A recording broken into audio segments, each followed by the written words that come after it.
Truman of New York told listeners in a 1952 radio address that he wanted to discuss an important subject with them, he prepared them gently.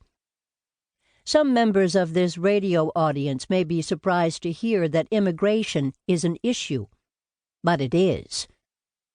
The country did not regard immigration as worthy of discussion because, quite simply, there were not many immigrants. A 1924 law passed by Congress had instituted a system of ethnic quotas so stringent that large-scale immigration was choked off for decades.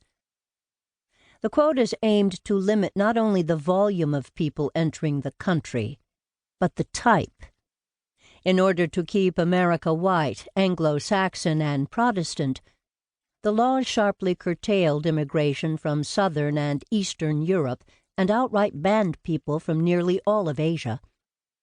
More immigrants entered the country in the first decade of the 20th century than between 1931 and 1971.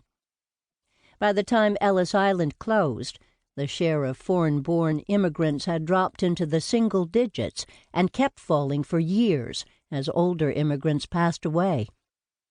This was exactly as the writers of the 1924 law had intended. As David A. Reed, one of the bill's sponsors, crowed just before its passage, the new immigration legislation marks a complete reversal of our previous policy, a landmark in our national history. We no longer are to be a haven, a refuge for oppressed the whole world over. We found we could not be, and now we definitely abandon that theory. America will cease to be the melting pot. That would have been the end of the story, except that for the next 40 years a small number of lawmakers, activists, and presidents worked relentlessly to abolish the 1924 law and its quotas. Their efforts established the new mythology of the United States as a nation of immigrants that is so familiar to all of us now.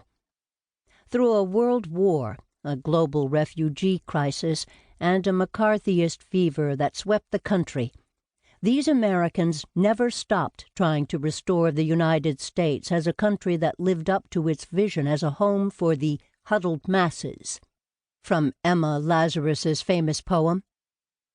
Their effort culminated in 1965, when President Lyndon Johnson signed into law a bill that abolished the quotas and banned discrimination against immigrants based on race or ethnicity. It also decreed that preference be given to immigrants who were reuniting with family members, as well as those with special skills in the arts and sciences. Not many Americans today know about the 1965 Immigration and Nationality Act, but it was one of the most transformative laws in our nation's history. By ending a system of racial preferences among immigrants, the law reversed a decades-long decline in immigration levels and opened the door to Asian, Latin American, African, and Middle Eastern immigration at a scale never seen before, changes that are so evident now that they seem to have been inevitable. But while the architects of the 1965 law imagined themselves to be restoring a lapsed ideal, they were, in fact, doing something unprecedented. For most of this country's past, it had been firmly established that being an American was inextricably tied to European ancestry. The Immigration and Nationality Act obliterated that notion by daring to outline a vision of belonging that transcended race and ethnic origin, in effect saying to the rest of the world, especially the wide world outside Europe, that all peoples were eligible for the American project.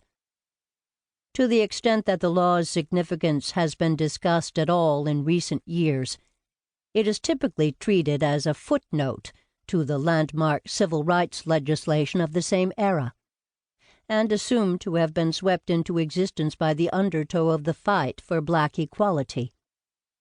While the civil rights movement did popularize a moral framework and contribute political momentum for the law, the Immigration and Nationality Act was the culmination of a distinct decades-long struggle.